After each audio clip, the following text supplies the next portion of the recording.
Out of all of your current releases, though, what do you think would make the best FIFA track? It's kind of a commentary on stuff that was going on in my own life and realising that a lot of my mates were also struggling. And the rest of the band were looking at me like, what are you doing? And then the bride just looked around and gave me absolute daggers. And they wanted us to play as soon as the final whistle went. So England had just lost 2-0. We just started playing our original songs. If the crowd or like whoever's listening aren't up for it, it sucks. And you get that a lot in pubs. Some people just want to be in there and drink and they don't want to hear your songs. But I'd be driving to work and I'd have the radio turned up really loud because I didn't want to think about anything. And I'd just be like shouting, just be like, fucking hell, stop, just stop. Like when I actually finally got round to doing the proper stuff to get over it and seeking therapy, it was like within like 2 months, it was like massively reduced. And it was something that I've been dealing with for 8 years. All my friends are depressed, I am too, and we're losing our hearts 'cause we don't know what to do. Yes, people, welcome back to the Football and Feelings podcast. I am Liam, your host as always. I hope you are keeping well and finding joy in some of these tough days that we are all facing. And I hope this podcast has helped as well find some sort of release in your day to day. And if that is the case, then feel free to leave a 5-star review, just a bit of admin there to get out of the way swiftly. But for now, let me introduce you to my guest for this episode. I'm joined by the singer-songwriter come YouTube creator, a real advocate for the synthesizer. It's complete dreamboat, Alfie Indra. Alfie, how are you, sir? Hello, mate. I'm good. How are you doing? I'm great. Yeah, I'm great. Thank you, mate. If you want, I can cut that up and you can have that on your website. That introduction. Yeah, that's tour going poster. Everywhere. Yeah, that's the best intro I've ever got. Unreal. Love it, mate. Great stuff. Now I've had Robbie Knox on, I've had JaackMaate on, I've spoken to Stevie about him coming on, and timing wasn't quite right, but I'm sure that will happen. So I can forgive people for thinking I'm trying to complete some sort of happy hour co-host collective at the moment. Have you got any other mates, Alfie, who want to get involved whilst we're on it? Do I have any other mates? Is probably the big question there. I have mates that aren't in the YouTube space that you might be interested in talking to. Fair enough. People from my Saturday League team, maybe. Great stuff. Saturday League, we'll get onto that topic. Yeah. I'm sure of it. We're going to talk about various different topics such as mental health, YouTube, music, the future. But I wanted to start off with some football chat, getting the football out of the way, and the feelings can come after. Now, when I had Jack on the pod, grassroots football was still happening. And I believe you were both looking for a team at that time. Yeah. So now you're part of a team now, ready for post-lockdown? I am. And I was killing it, mate, before lockdown. I'd really hit my stride. First team call up, assist in the first game. I was unbelievable, honestly. Hit modest. Then, no, mate. Honestly, that's me being modest. But yeah, I'm missing it a lot, which I didn't think I would be. Because normally when I wake up on a Saturday, I'm a bit like, I can't really be arsed. But yeah, really missing that. And just like the social side of it as well, is so class. Yeah. But yeah, playing for Vikings FC, sort of a Norwich-based Saturday team. Good bunch of lads there. Yeah. What sort of player is Alfie Indra? What's in the locker? Well, do you know what? I'm not so good now, really. But I used to be. I used to play quite high up. It used to be my thing, football. Sort of played for Suffolk for a bit, and then a bit of Norfolk FA, and then I went semi-pro for a year, and then just bottled it, and my career ended at the age of 17. But yeah, I'd say back then I was like Kyle Walker, just bombing down the right. Not so good at the defending side of like fullback, but now I sort of like to just stick myself on the wing and just kind of watch the game, get the ball occasionally. But yeah, just like nippy winger is how I describe it. Great stuff. Why did you stop playing at that level then? Did you feel like you couldn't cut it there, or did you just lose interest? Well, yeah, it was weird. I think I was so young, and I was playing with these like men, and some of them were really good players. But we had an awful season. I think it was in a division called the Furlane Premier League, which was quite a good league, and we had a pre-season, and I was buzzing. We played against Norwich actually. I only lost 1-0. It was like a really good game. And then we just started losing games, and it really shot my confidence, especially at that age. You sort of be getting a bit of stick from people like in the crowd. The local paper had a field day with me. No way, really? Yeah. I remember I came on as a sub one time, and they had these like match ratings, and I was going down, he's had a bit of a. And I saw mine, and it said 5 out of 10 had little to / no impact on the game whatsoever. That's brutal. It probably only got about 10 readers, but in my head at the time, it was like the Daily Mail. Yeah, the back pages are out for Indra's head. yeah, they were. But yeah, I couldn't hack the pressure, and for me, like I just wanted to play. And I loved it growing up. Even when I was playing a bit of the higher levels growing up, it was just fun. But then, a lot of those guys weren't the best lads. And it was a bit alpha-y. And they killed my dreams within a year of playing. But good experience. But not something I'd do again, probably. Yeah, fair enough. Do you have a first memory of football, whether that is as a fan or as a player? Yeah, it was probably as a fan at Ipswich's home stadium, Portman Road, and it was I'd gone to a few games before, but the first memory that sticks out is when we lost in the playoffs to West Ham, and I remember like being in tears because we hadn't got through, but. I remember some of the West Ham fans had got tickets in the home section. And so there was a bit of like behind me, a bit of argy-bargy going on. I remember being like absolutely terrified. I was probably only about like 6 or 7. But yeah, not a great memory, sort of just fear and disappointment. But yeah, first football memory probably is that. Yeah, that fear and disappointment hasn't changed too much now as a modern day fan.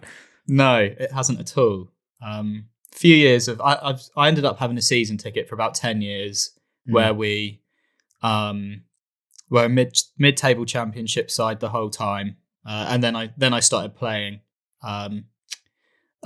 with Dis Town, who was a semi-pro team, and stopped going, and it seems to have just got worse and worse as I've been sort of like watching from a sofa. But yeah.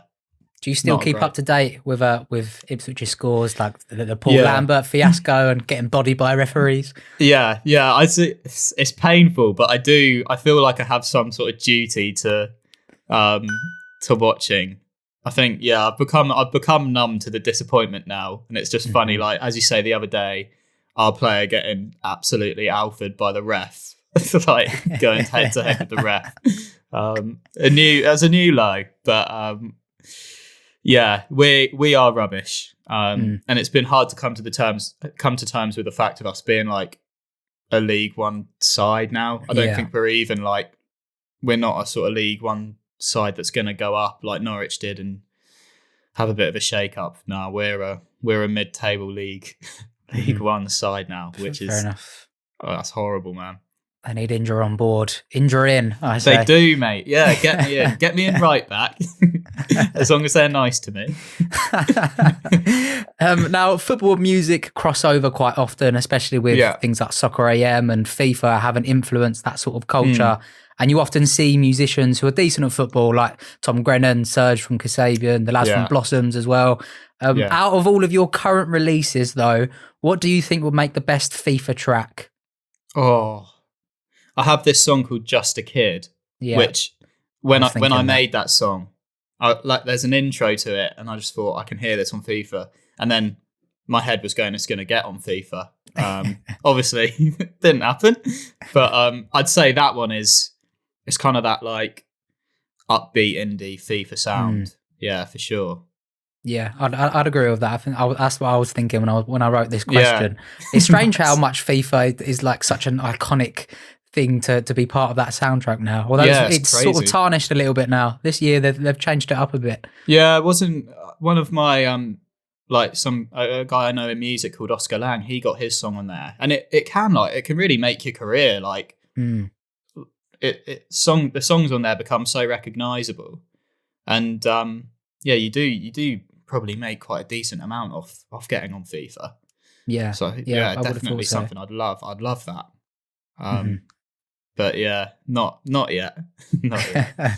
Hopefully next time when I'm doing my Cultures to Career mode, I'll have. Oh, you'll hear it, mate. You'll hear it. Now, your most recent release, All My Friends Are Depressed, gained a fair bit of notable radio play.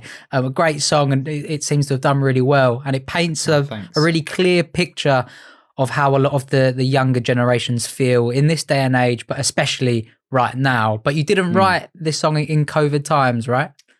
No, so I wrote it. I probably wrote it about a year before it was released. And sadly, when I released it during COVID, it was like more relevant to the current state of our generation than it was at the time, which is really sad. But yeah, people seem to have sort of connected with it a bit over the last few months, understandably. Mm-hmm. Yeah. Where did the inspiration come from? Is it as maybe as obvious as it seems from the title? Yeah, it was kind of it's kind of a commentary on stuff that was going on in my own life and realizing that a lot of my mates were also struggling, and that even broader than that, like a lot of like people our age are struggling. So yeah, it was just something that like I've been trying to write lyrics that are really like, I don't know what the word is, like colloquial kind of like stuff you would say in a sentence, but then you put it into a song. So like All My Friends Are Depressed is definitely just me looking at the current state of what it's like to be growing up in these times, with the pressures that youth culture and stuff like that puts on people. Yeah, absolutely. And your music has evolved a lot, I'm sure, from the African American and Ed Sheeran inspired G-boy back in the day to your current sound. What are your biggest inspirations sound wise at the moment? At the minute, I'm listening to a lot of this band called Easy Life. I love them. It's it's like similar to my style, but just a bit more like bluesy, I guess. But I really like their lyrics. I listen to a lot of this artist called Phoebe Bridgers, who like sonically, like she sounds completely different to me, but lyric wise, I take a lot of inspiration from her because she'll sort of talk about like one of her songs is just like a conversation she had, and she'll just be like, I bumped into this person in the street, and like just go through the conversation. It's just like super relatable stuff, which I really like. So I say like those two at the minute. I tend to like not listen to loads of people at one time, and I just like hone in on a couple of artists and like rinse them and then move on. But yeah, those two are definitely the ones I'm listening to currently. Yeah, I did the same. I'm a massive fan of Easy Life. I saw him live last year. Year before, actually. Sorry, before COVID. And on my Spotify Wrapped for the past 2 years, the top 5 songs have just been all of them. So when I like an artist, I struggle to branch out and discover new music because I want to know all the lyrics. That's it. They're so good live as well. That'd be that'd be a good like little support slot that I'd love to get one day. They're it's a unique live experience. One of the best gigs I've been to, though. Yeah, for sure. Yeah, they seem like really cool guys as well, I always think. Yeah. Do you try to like imitate certain styles and parts from artist music, or do you just try to sort of go with a blank canvas? It differs song to song, but I'm very heavily inspired to who I'm listening to at the time. So like the songs that I'm releasing next are very more easy life than the songs that I've released in the past. I really struggle to stick to one style and one sort of, like, I sort of find my sound with a batch of songs, and then I want to change it, which I don't think is always a bad thing. But yeah, I mean, occasionally I have a producer that I do basically everything with, and sometimes we'll hear a song and be like, oh, we've got to make something like this. But then there's some with like All My Friends Are Depressed where it's I've gone in with a certain vision and he's gone in with a certain vision, and it's muddled up to become like a sort of new thing, which is my favourite, because I think with a few of my songs you can kind of tell it's me, which is what I always try and get, for sure. Yeah, sounds good. I'd describe some of your music as walking music, and I know that sounds really lame, but what I mean by that is that when you're listening to it, and you can easily feel like you're in the music video. Do you know what I mean? Like, your music video style for All My Friends Are Depressed. I can imagine my surroundings like colorizing as I walk towards the camera, never getting closer to it. Yeah, that is actually how I come up with all the ideas for the music videos, just walking and listening to the song, like walking to the shop. But that's funny, man. Yeah, walking music. That's another one. That's another one I'm going to have to add to the bio, I think. You might attract a really weird segment, such a niche audience through that, I think. Yeah. What is your favourite part of the process when it comes to making music? Is it the writing, or the performing live, or the recording? Oh, see, I do really like performing live, but it like depends. It depends on the gig. If you know that there's people there that know your songs, then it's like the best thing ever. But I don't enjoy so much playing to new audiences, just because a lot of the time they want to listen, so they, like, some will be dancing, some will just be like standing there. It's just I don't like that. But if it's a good vibe of like people you know your songs, then performing live is the best thing about music. But I really like the my favorite part is probably the recording, because I go to my producer's house. Obviously, I haven't been able to in ages, but in Manchester, and we just go in his bedroom and have a few beers and just like stay up all night recording the songs, and then there's like, we're both really buzzing about it, and it's just like, it's just really nice. And then you're just like really excited to release it. So that's, I love like the creating bit of it the most, I'd say. Do you have plans for more gigs when it's possible to do so? Yeah. I'm gonna because over COVID it's been hard, and like a lot of artists like me as well, I've had to try and like find little side hustles, just to like keep ticking over financially as well. Because like when you're like an up and coming musician like me, like not really established, gigs is really where you do make your living. So yeah, I've got big plans to do a lot of shows once lockdown's over, and I can't wait. I really can't wait. I've been speaking to the band recently, and we're all learning the new songs and that, and hopefully by the time we can, I'll have a load of new songs out as well. So yeah, that'll be great. I'm buzzing for it. Sounds good. What's the best gig you've had, do you think? Probably I played at Latitude Festival in 2019, and that's quite near where I grew up, so there was like a really big crowd there, and it was like the festival that I grew up going to year on year as a kid. So like that was probably like, that's one of the best days of my life so far, is playing that gig, probably. Oh mate, class. What about the worst gig? Worst gig? There have been a lot of bad ones. The worst one, I think I spoke about this briefly on Happy Hour. The worst one ever was at this bar in Ipswich, and they had asked me to basically like play covers of songs for 2 hours while everyone was like eating their meal. and I just wasn't what they wanted, and ended up getting frustrated because the waitress came up to me basically and was just like, she was like, "Can you play anything a bit more upbeat?" And I was like, "I'm on the piano. Like, what do you want me to do?" And I started getting grumpy then. And then she was like, just a bit of advice from the staff. We're all saying, do you think you could, like, I had sheet music because I was literally playing like 70 songs, and I couldn't learn them all, so I had like all the lyrics up. She was like, "Do you think maybe you could just like flow from one song into the other and not have to change the sheets halfway through?" And then that's when I just was like, this is shocking.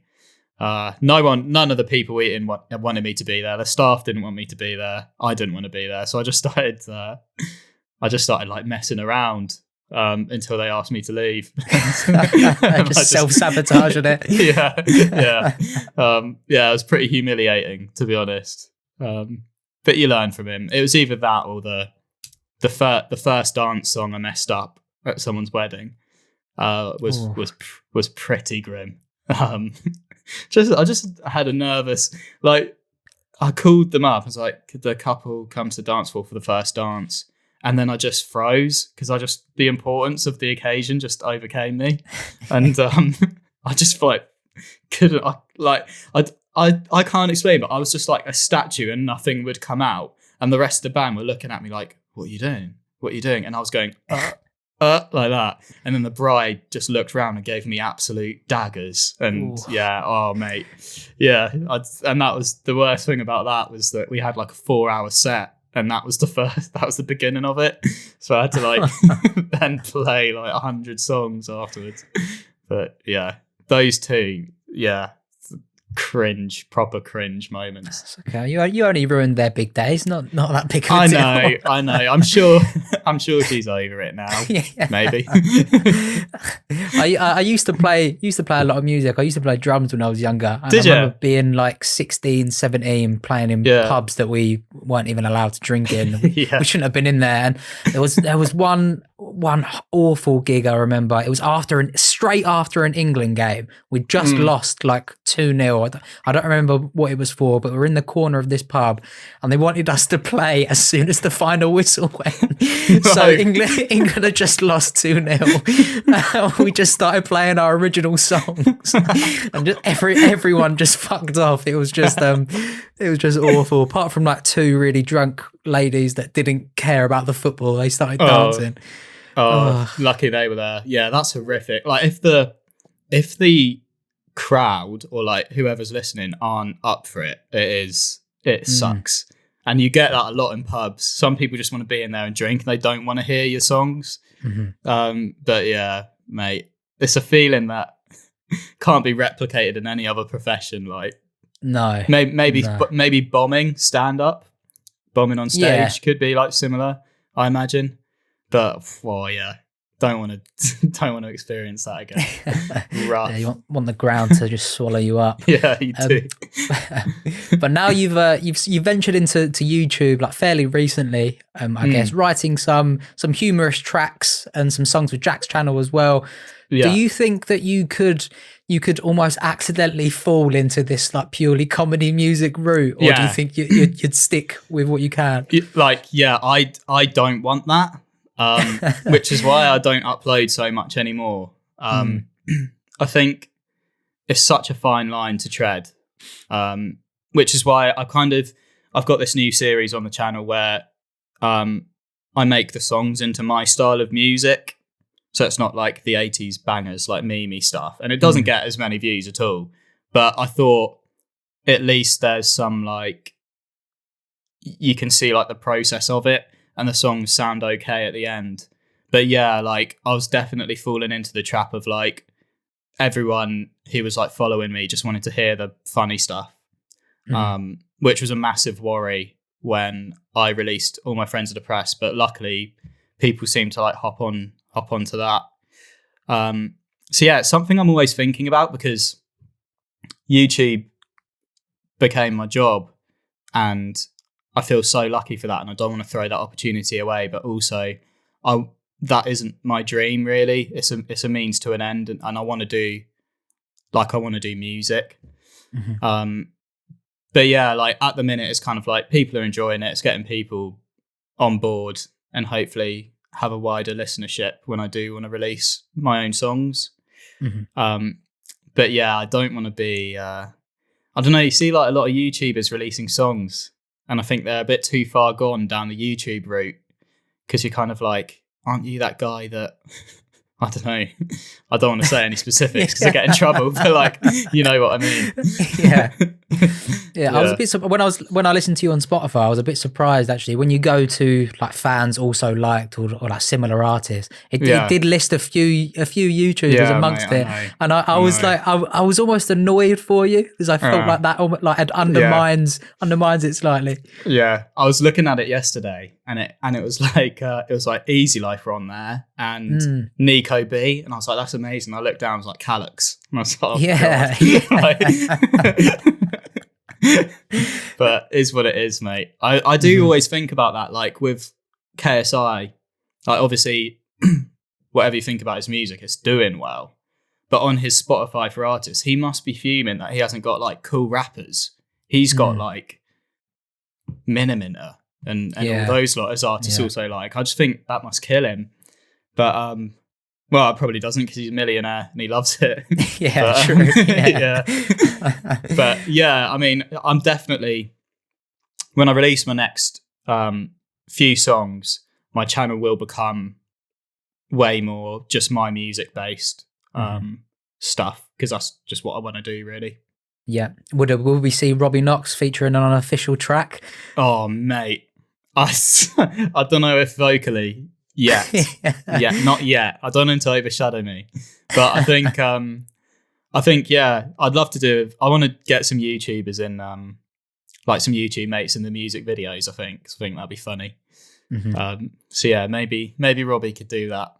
That's a great idea. I'd love to see it. Now, you said that you want to do music, but if I throw this hypothetical at you, would you rather have 1 million subscribers like that, or a small theatre sellout UK tour? Let's say 12 dates. I don't know.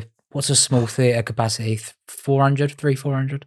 1,200. No, 12. So 12 times 400. Yeah.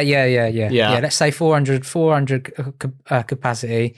And it's sold out every time.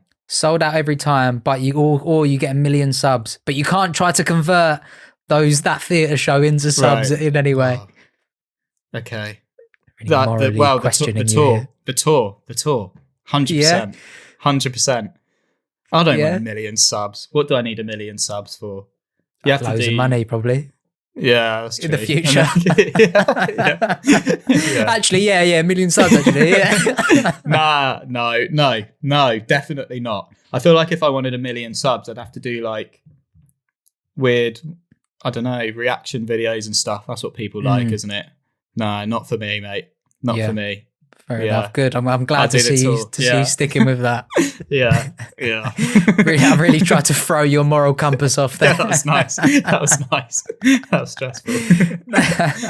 Now you've been on Happy Hour a few times as a co-host. Yeah. Can we expect to see you on the pod again? I feel like I haven't seen you on there for a little while. Yeah, I mean during COVID times, obviously limited the amount of people that could go in the studio, and like I think Robbie's become like quite a staple for the podcast now.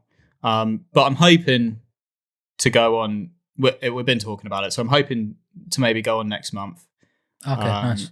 And have a little chat and do it a bit more. But yeah, I mean they're smashing it, and I think, to be honest, they're doing so well that I don't think they should try and change it too much. And I'll just always be there if Stevie's not there, or Robbie's not there, or whatever. Which is kind of how it's worked before. I think I did Gibbs one, and Stephen tries is one, and Stevie can do them. So yeah, off the bench, mate. Like impact happy hour sub. Unfortunately, you're getting used to that. Yeah, I know. Yeah. He's an impact player. Yeah, definitely. One of the most known clips on the podcast with yourself in is about opening up about your OCD, or specifically retroactive jealousy OCD. Now, I really enjoyed enjoy that video. Not that sounds horrible. I didn't enjoy it, but you know what I mean. Laugh a minute. Yeah. It was an interesting watch, but I don't want to like misinterpret this too much. Do you think that you could explain what it is for those who haven't seen the clip? Definitely. So it's basically you get different forms of OCD, which I never realized. So you get the classic one that you see in films of like neatness and all of that, but you can also get intrusive thoughts, and sometimes they can be like hyper violent, they can be like hypersexualized, and they can take loads of different forms, and you can't really explain them, and it's not how you really feel, it's not what you really want, but you just can't stop thinking about something. So mine was always like, growing up and being a teenager, mine was always about, if I had a girlfriend and that, it'd be like their past would be on my mind all the time, and like to the point where it was like every like 10 seconds or whatever, and it's weird because I was actually I've got so much better now. I'm been put into, because my OCD got really bad, but I've been put well into the recovery stage now. It doesn't really have too much impact on my life at all. Oh, great. But I remember at the time, it was like maybe like a year ago, I'd be driving to work, and I was just remembering this yesterday, but it's quite a good like way of explaining like how bad it is. But I'd be driving to work, and I'd have the radio turned up really loud because I didn't want to think about anything. And I'd just be like shouting, just be like, fuck, like fucking hell, like stop, just stop. And that, you know, sometimes it wasn't even the retroactive jealousy. Like, it would be like, I'd look at a number plate of the car in front of me and memorize it, and then I could not stop thinking about the order of the letters on the number plate, to the point where it literally drive me mad, and I'd be like, I just really want to stop thinking about this now, but I can't. And yeah, I've always had stuff like that, even when I was a kid. But yeah, the worst it got was the retroactive jealousy, which was I think because the thoughts weren't really stuff you'd want to think about anyway. It was like way more painful. So yeah, horrible condition. Yeah. Stuff like that is tough for all the different varieties of it are so tough for people, because like, I sort of know how it feels. I get intrusive thoughts, but they're more sort of anxiety induced coming from that side of things, and you feel like you can feel like a prisoner in your own head. Like if there was another person there going like that to you, you'd turn around. Would you just fuck off? Yeah, literally. Yeah, and you're so right, because you can't go anywhere, you can't do anything. Like, it's in your mind. Yeah, but you know, there's so many ways of, like, when I actually finally got round to doing the proper stuff to get over it and seeking therapy, it was like within like 2 months, it was like massively reduced, and it is something that I've been dealing with for 8 years.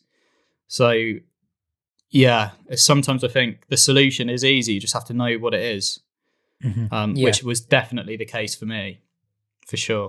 Yeah, I know what you mean. How much has changed since that video? Did you imagine you got quite a lot of messages and stuff like that, people sort of opening up to it about it? Yeah, I still get them today. It's so weird.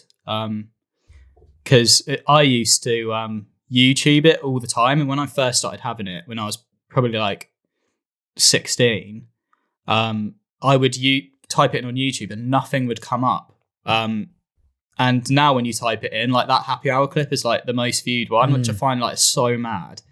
And I'm so happy it's sort of helped people or made them realize, like, when I was 16, I would have loved someone to be like, oh, what you're going through is this, and you can sort it out.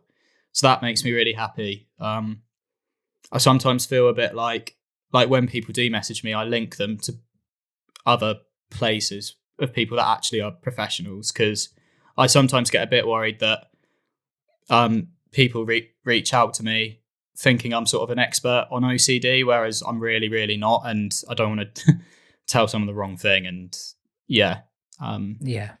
but don't carry that weight on your shoulders, right? Yeah, definitely. But yeah, it's like, it's been good. Like, all my friends obviously found out, my family, and that was kind of like refreshing in a way. And I started my therapy a week after that. And yeah, I mean, the retroactive jealousy side is like pretty much just gone, like completely. But I have cross-compulsed, which is when you're coming to the end of the thing you're fixating on, and your OCD like latches onto something else in your life, which has been happening to me with, weirdly, with like numbers online, like social media numbers. So like I got loads of YouTubers saying happy birthday to me on my birthday, and I got loads of followers from that on Instagram.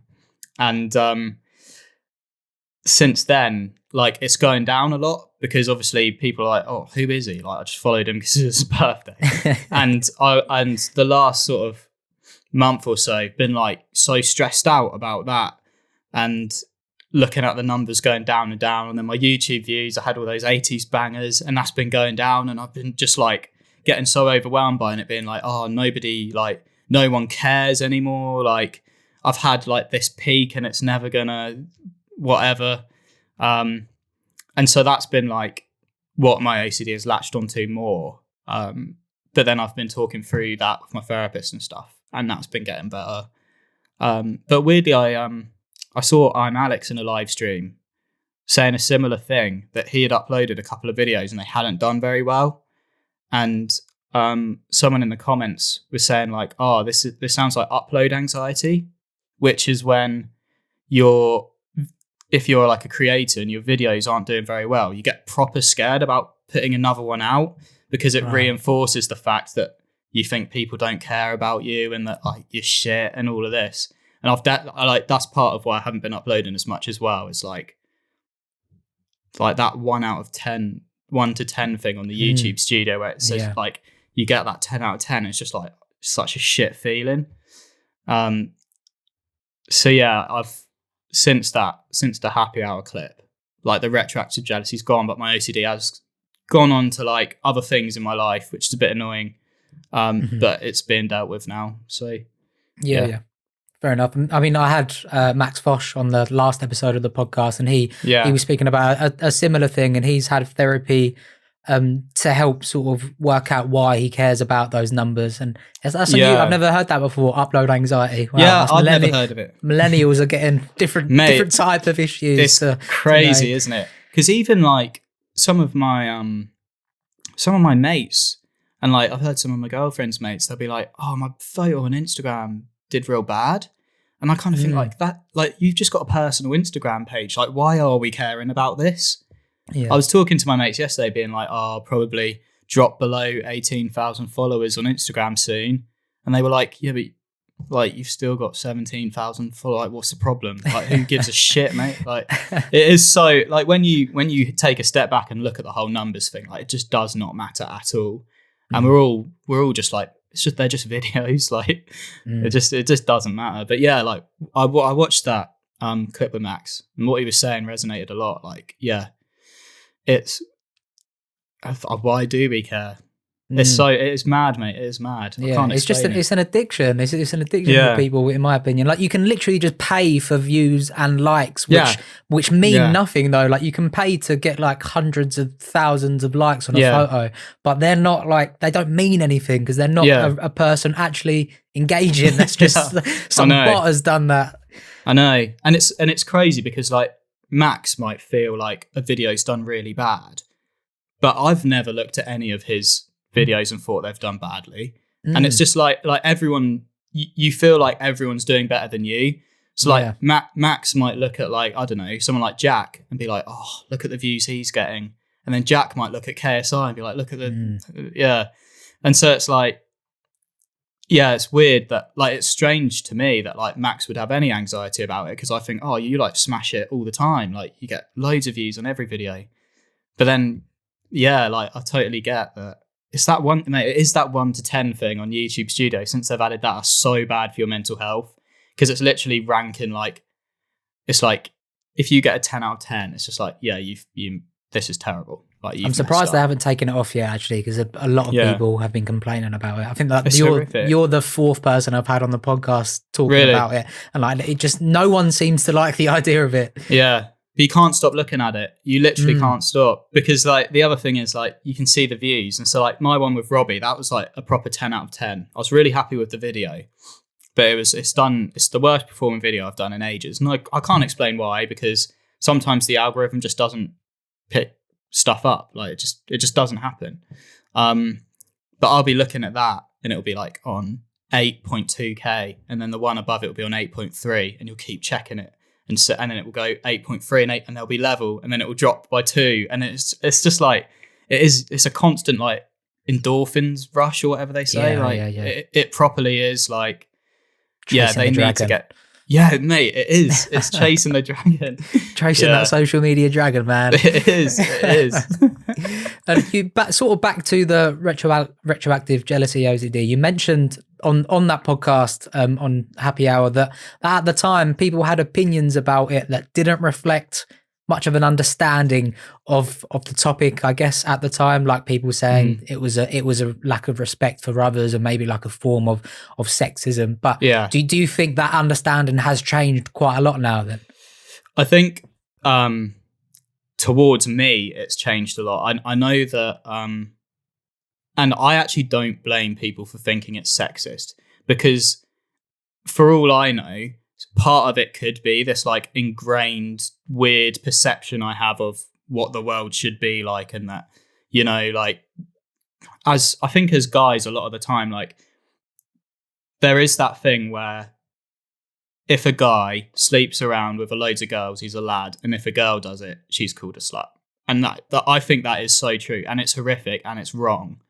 But with retroactive jealousy, like it is men that mainly get it, and I just have to feel that sort of societal like ingrained thing in us, that view has something to do with it. So I don't blame people for thinking it's sexist, but I am the least sexist. I'm not sexist. I'm just not. And so I'm not a Tory. Yeah, and so people. Yeah, there was what was the other thing people were saying? I know that it's been taken down now, but it went up as a clip on Jack's Facebook page. He has people looking after that. So it wasn't him that uploaded it. And I was looking through the comments on that, and they were like the worst ones ever. They were calling me a psycho, saying that I'm like emotionally abusive and like insecure and all this stuff. But I think for people that have like, I think for if someone's an understanding person, they'll watch that clip and be like, and understand that it doesn't come from that place at all. Like I don't believe, I believe anyone has the right to do whatever they want. Like, so I hope that clip has, for a lot of girls as well, changed their view on it, because they might even, if their boyfriend has it, or someone's partner has it, they might feel like they have some sexist values somehow, and it might help them understand their relationship a bit more. But yeah, it's hard to actually argue with the sexist thing, because the thoughts are so irrational. It's hard to like properly like have a rational debate about it. But yeah, I really hope that perception has been quashed a bit since the clip, because it's definitely not the case with me, for sure. It's great that you like you said, your OCD sort of moved away from that now. But I imagine when you're in that sort of haze of it, it becomes very difficult to differentiate from like the person in question. And like the context in which you're having these thoughts. So, like, I mean, like, what I'm asking is, does that make it difficult to work out if someone is like a good fit for you, or if that's just not the case at all? Does that make sense? Sorry. It's it's funny because you only really in some ways the OCD is a sign that you really like the person, because it only comes about when you're like really emotionally invested. Right. So if I've been seeing someone and nothing's like, I haven't had any intrusive thoughts, that's always just ended. Whereas the actual like the relationship I'm in now, it was so bad at the start, And I think that's because you like love them so much. And so the OCD is that much worse.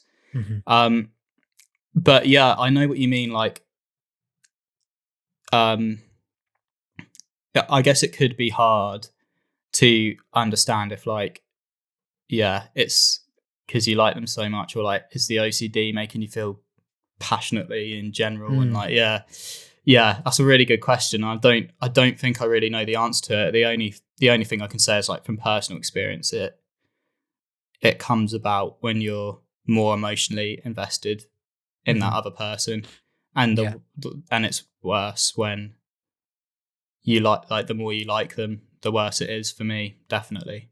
Yeah, that sort of makes sense, I guess. Like your mind's almost looking for any excuse to stop you enjoying something. Yeah, mate, for sure, for sure.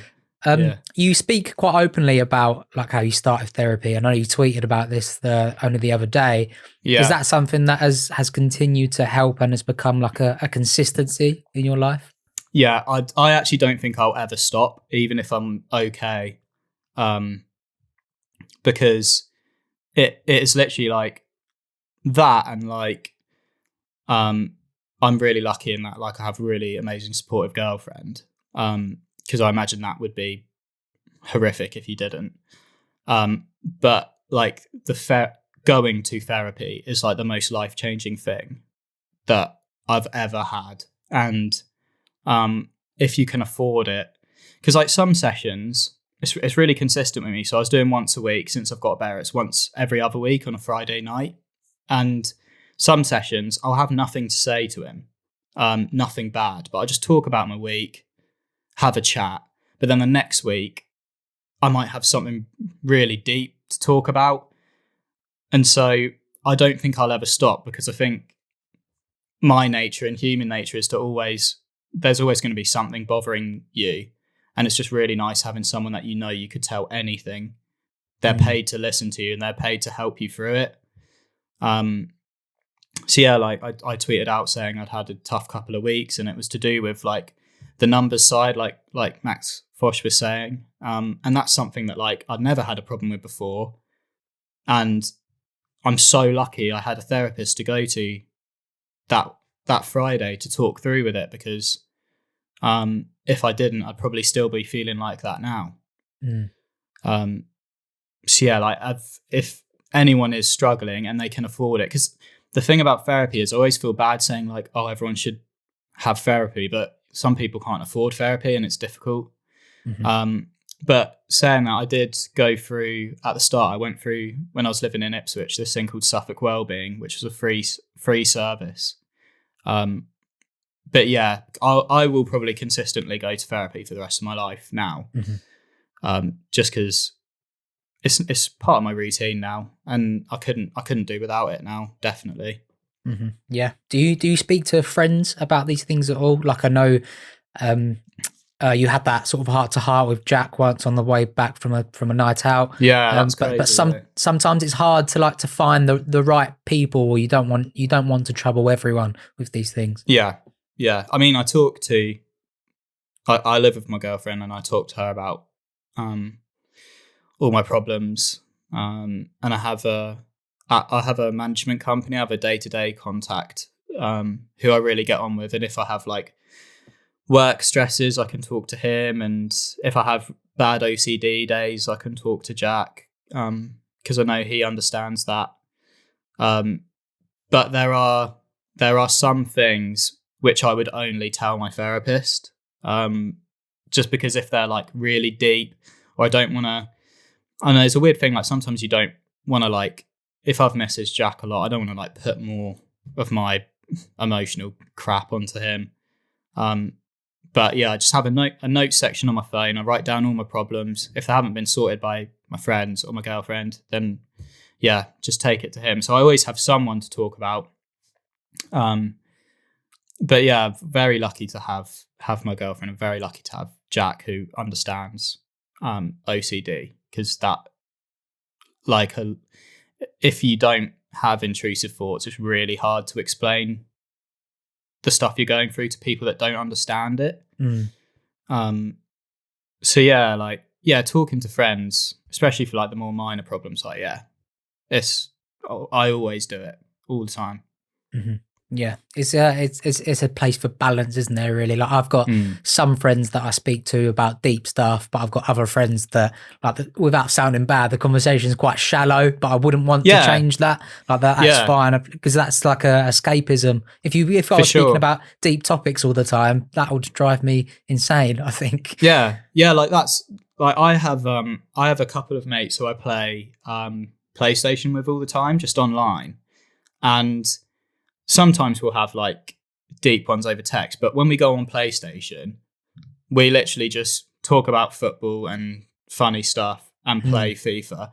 And I would never want that. I wouldn't want us to start being like, oh, my OCD is getting bad. Like I just want that to be something I look forward to. And like that sort of friendship, like as you say, like the more shallow conversations, that I think that really does have its place. Like the people I play football with, I don't know them that well. So that's just like a banter, like nice, light, frothy conversation. Yeah, see that ludicrous display last night? Yeah. They've just got hold of the fruit video that I did on Jack's channel. Really? Oh, mate. I try and hide that from everyone. And they got this morning. I woke up to a load of messages on the group chat. Oh, it was horrific, absolutely horrific. Mr. Showbiz over here with all these baddie videos and all that. Yeah. I know what you mean about FIFA though. Oh, on FIFA actually, when you're playing with your friends, are you coming off the bench on pro clubs as well? No. Mate, do you know what? I really enjoy just being on pro clubs, just like a 6'8" massive striker that just heads the ball in. But I was having to beat any last night, and it was a lot of pressure in it. You can't relax. And like the thing about any is, you get the blame for everything, and it's like you can have two people playing up top and they don't get the ball, but if you make a mistake at the back, it is horrible. If you ever, or if you lads, if you and your mates ever want a game, bring it on. We'll have it. We'll have Essex versus Colchester versus Norwich derby. Yeah, sort of. Mate, let's do it. We're all right. We're in. We've just got promoted to Div 3. Oh, okay, nice. We seem to sit in Div 3 fairly consistently. We've been up to 2 a couple of times, but we keep coming down. Oh, mate, I've not different been to vibe 2 up yet. there, man. Different vibe. Like the gap between 3 and 4 is 4 is like you just have fun. 3, mate. Yeah. Oh, it's impossible. Brutal. Yeah. It's a tough league. I never come off it feeling relaxed. Like I always feel so stressed. No, it's horrible. After we always fall out. We always fall out. Like, I fucking hate you. Like you're, and everyone gets defensive. Yeah, make a new group chat without this one. One of them last night. Every time I miss a 1-on-1, and be like, "Oh, I'm lagging. Yeah. So you're not. Yeah, funny that. Yeah. Great time. It is fun. It is fun. Anyway, Alfie, we've touched on a lot of different topics here. I would love to sit here and talk about pro clubs for the whole episode, but the listeners might not have a clue what we're talking about. But I always like to finish these episodes with long ball questions. I like to call them just nice. Random. Some of them are like hypothetical. Just some of them are deep questions. In this case, I think they're all deep questions, sort of. Okay. But we'll go through those to round it off if that's okay. Yeah, man. Go for it. Let's do it. First question: what about yourself are you most proud of? These are deep questions. They're positive though. These are all positive. Yeah, that's nice. I think I'm proud of my my creativity. I think I'm quite a creative lad, and I like that I can do my music stuff and then do the YouTube stuff on Jack's channel as well. So I guess that if you had to force me to say something. Right, I'll just say I'm not forcing Alfie to say anything. Next question: what is your biggest goal for the future? Biggest goal is to be living comfortably off just making tunes. So short term that might be like, I don't know, getting signed or having a song doing really well. But yeah, long term, I just want to sit in here and make my songs, and that's all I have to do in life, for sure. Great stuff. Great stuff. Yeah. Next question. What makes you happy? Oh, what makes me happy? What makes me happy is like hanging out with the people closest to me, and just like just making stuff, making songs, making videos and stuff. That makes me really happy. Great stuff. Great. And the final question of the day, Alfie, what are you most grateful for? Oh, what am I most grateful for? Is your girlfriend going to listen to this? If so, consider your answer. That's the easy answer. But no, I am. Yeah, like I'm very, very grateful for the people I have around me, like closest. That I'm so lucky, and I wouldn't be in a good mental state without them, and I wouldn't be able to do the job I do without them, because no one's ever like took the piss out of me or tried to make me like get a proper job or anything. So close family and friends for sure. Great stuff. Great. Alfie, thank you so much for coming on the Football and Feelings podcast. I hope you've enjoyed it as well, by the way. I've loved it, mate. Great. I always ask that question and I dread the day that someone says, nah, I fucking hate it. That's all right. Could be better, 3 out of 10.